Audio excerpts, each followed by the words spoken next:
Hello everybody, I'm Gwen Campbell-Mindes. Welcome to Gwen's Bookish Ramblings.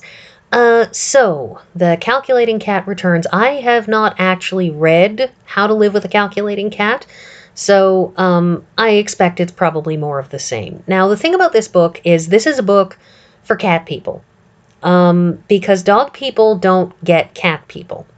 Because all the things that cat people like about cats are things that dog people think are reasons to dislike a cat. And the reasons that dog people like dogs are things that cat people think are reasons to dislike dogs. So, you fundamentally can't agree. Anyways, so this is a book that has some text, but it's also a lot of pictures.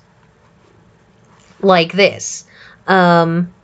To acclimatize your cat to a new home, place butter on his feet, because you want to try to grab your cat and have his foot held out and put butter on it, because that's a great idea. By the time it has finished licking them clean, it will feel that it has always lived there. Or, as suggested in this book, will have developed a taste for butter. Because, you teach cats about brand new, you teach cats about brand new foods, and a lot of times cats will be delighted to basically try to eat all of that food.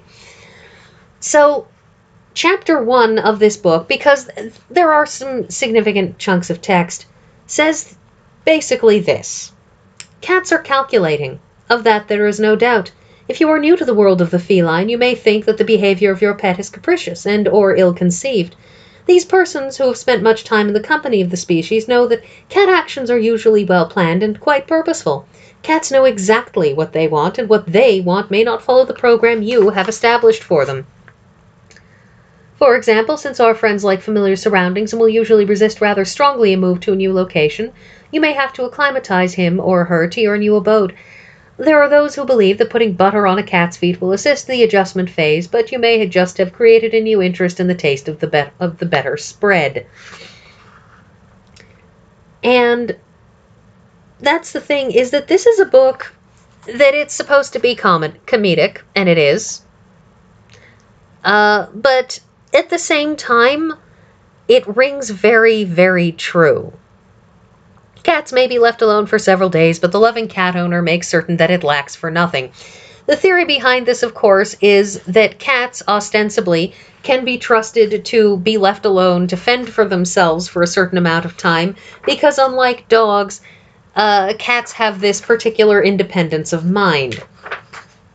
And I grant, there is something to be said for that, but honestly, there are cats, of course, that are highly social and love their people, and, if their people don't come, the cats are sad. But most of the time, cats like to at least pretend that they don't like their people or care about their people. This, of course, is the start of the chapter about the fact that a great many cats are incredibly finicky eaters, because a lot of cats are finicky eaters. A lot of cats like to pretend that they are above your food. But, of course, that winds up basically just being that's really just the comment about, the fact that some cats, their owners can leave them alone for several days, and hopefully the cats won't eat everything in the house, which, they probably will, but either way. Most cats love houseplants, and probably the best deterrent is a cactus. Yes. Also, that cat glaring angrily at the cactus, that's also extremely catly.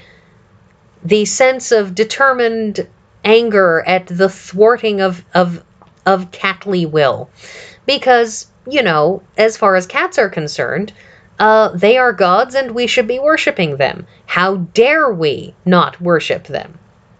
Now, I'm going to take a moment to step out of, the wholly into the cat perspective of things, and there are cats who have differing personalities. My family, we had cats when I was very, very young. And we had 3 cats, and they had very different personalities.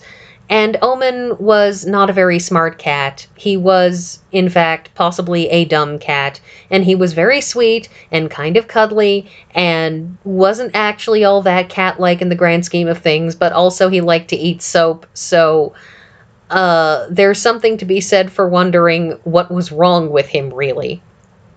Our other cats were much more catly. Like, our cat Mira was, she was just real grouchy sometimes.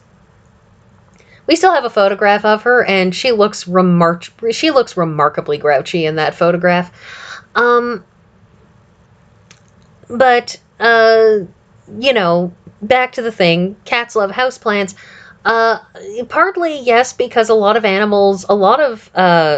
dogs too, they do like to eat plants, partly because I think it does some things with their digestive systems that, after they throw up, they feel better. So there is, I think, some of that, but also it's because I think we've all seen that video of that cat who stares that woman dead in the eye when she's like, no, no, and then the cat just looks her dead in the eye and shoves that glass off the counter anyways. 'Cause, a high percentage of cats are just perverse that way. I just like this picture because I like the idea of having a just regular domestic cat that is large enough that you need a wagon to haul it around. Not that you'd be able to get a vet, that you'd be able to get a cat that large into a vet's, carting it around in nothing but a wagon like that, because we all know that a cat, upon seeing a vet, would bolt down the street. As would, let's be honest, most pets. Or at least most pets that are capable of bolting. Pets that are not capable of bolting wouldn't, but that's more physical inability rather than, lack of inclination. I also particularly liked this one, but again, I'm just enjoying the comedic stylings of this particular cartoonist. The thing is that what I really like about this book, the cartoons are great, and they add to it, and they're a lot of fun, but what's really, really nice is, of course, all of this text. It's this text that sounds like cats. And, and the bits, like, compared to the other popular household pet, cats have a commanding lead and convenience to their owners. They may be left alone for several days at a time, providing their basic needs are met. Of course, the solicitude of some persons is such that the animal is confronted with a bewildering profusion of these basics, leading to the conclusion on the cat's part that mommy or daddy is somewhat loco. Which, of course, is going right back to this picture. And that's the thing about this, is that this is a book for cat lovers. It's about people who look at the picture of a cat who has managed to get himself buried in a pile of wire hangers, and we just say, yeah, that's exactly it, and think it's kind of adorable and wonderful, and that's just how pets should be. We look at the cats being vicious and horrible and getting fur everywhere and, and causing enormous amounts of trouble. And we just look at that as cat lovers and say, yes, exactly. That is what I want my pet to be. I want my pet to think that I am beneath him. I want my pet to think that it deserves, abject worship. I want my pet to constantly cause trouble and destroy everything in my house, and to feel entirely unrepentant, and to be 99% untrainable unless I am constantly giving him food or hitting him with a, water pistol. I absolutely want that for a pet. And that's, and that particular independence, that bloody-mindedness that makes up cats is in a lot of ways well described in this book. And so those of us who like cats because of those things, yeah, you're going to enjoy this, because you're going to recognize not just all of the aggravations, but the fact that you look at the aggravations and think, yeah, but that's why I like my cat. Yeah, I like this one.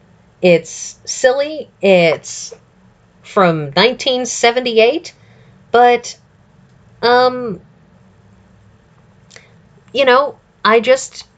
enjoy it because, well, cats. So I think that's all that I have to say at the moment. So I will see you all next week.